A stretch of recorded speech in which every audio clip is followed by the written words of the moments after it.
សួស្តីពុកម៉ែបងប្អូនជួបគ្នាសាជាថ្មីម្ដងទៀតហើយថ្ងៃនេះបងប្អូនមានមុខម្ហូបមួយមុខចែកជូនបងប្អូនទស្សនាគឺស្ងោរជ្រក់ត្រីក្រហមពងក្រងបងប្អូនហើយក៏ពឹងបងប្អូនជួយចុច Subscribe អ្នកមួយផងបងប្អូនដើម្បីឲ្យបងប្អូនមានកម្លាំងចិត្តធ្វើម្ហូបថ្មីចែកជូនបងប្អូនទស្សនាឥឡូវនេះកុំឲ្យខាតពេលយូរមកទស្សនាការធ្វើស្ងោរជ្រក់ត្រីក្រហមពងក្រងទាំងអស់គ្នាបងប្អូន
ឥឡូវបន្លែគ្រឿងផ្សំយើងលាងរួចរាល់ហើយបងប្អូន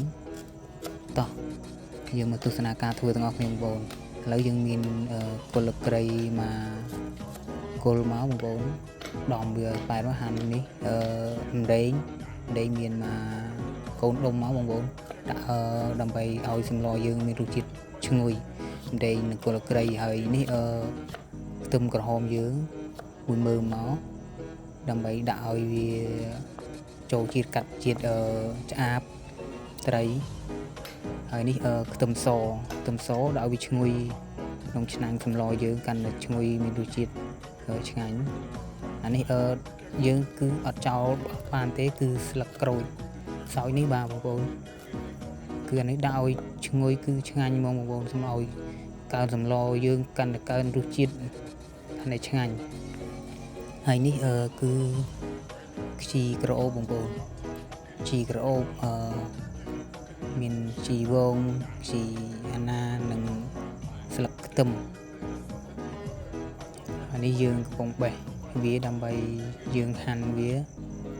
ដើម្បីដាក់មុននឹងសម្លឆ្អិនយើងត្រូវហាន់វាឲ្យស្អាតសិនកាន់ហាន់ជាជ្រាបបងប្អូនខ្លះគាត់លក្ខណៈគាត់ឲ្យដាក់បានតែនេះខ្ញុំហាន់ទៅជារៀងល្អិតបន្តិចខ្លះបងប្អូនខ្លះគាត់ចូលចិត្តហាន់រៀងវែងតែនេះខ្ញុំចូលចិត្តរៀងហាន់រៀងខ្លីៗវិញបងប្អូនតាមចំណូលចិត្តបងប្អូនចង់ហាន់ហ្នឹងអានេះយើងហាន់រួចរាល់ហើយបងប្អូនហើយនេះជាស្លឹកខ្ជីដែលយើងគេហាន់ឥឡូវនេះគឺក្រូចបងប្អូនក្រូចគឺស្ងោរគឺអត់វាអត់បានទេយើងដាក់អំពិលគឺវាខុសរសជាតិអញ្ចឹងយើងត្រូវការក្រូចហើយនេះម្ទេសបងប្អូនខ្លះគាត់ចូលចិត្តហិលច្រើនបើខ្ញុំពីរនៅបានហើយ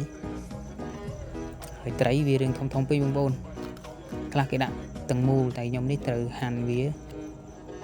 ព្រោះធំពេកអញ្ចឹងបងប្អូនខ្លះគាត់ដាក់ហាន់តែពីរកង់ទេឥឡូវនេះយើងរួចរាល់ហើយបងប្អូននេះយើងផ្សំយើងស្ងោរជ្រក់ឲ្យចេញជាសម្លហើយនេះយើងចាប់ដើមបង្កាត់ភ្លើងដាំទឹកហូរវាឲ្យពុះដើម្បីស្ងោរជ្រក់ឥឡូវយើងទុកវាមកស្បកសិនដើម្បីឲ្យវាទឹកពុះបងប្អូនឥឡូវទឹកចាប់ដើមពុះហើយយើងចាប់ដើមដាក់គល់ក្រៃម្ដេងស្លឹកក្រូចមើមខ្ទឹមដាក់ឲ្យវាឲ្យទុកមកស្បក់ដើម្បីឲ្យវាពុះហើយចាំយើងដាក់ត្រីក្រហមចូលបងប្អូនតែសម្រាប់ត្រីក្រហមនេះខ្ញុំអត់ឲ្យឆ្អិនពេកទេបងប្អូនពេលណាតែវាឆ្អិនពេកទៅសាច់វារឿងផុយទៅវាអត់ ធ្វើឲ្យសម្លយើងបាត់រសជាតិអញ្ចឹងយើងដាក់មកមុំដែលយើងផុយមុំដែលកុំឲ្យផុយពេកបងប្អូនហើយនេះយើងពុះហើយអញ្ចឹងយើងផ្សំគ្រឿងដូចជាម៉ាល់ឌីដូចជាស្ករប៊ីចេងទឹកត្រីអីហ្នឹងបងប្អូនដាក់ទៅដាក់ហើយយើងត្រូវភ្លុកមើលបដើថាវាល្មមឬអត់តែ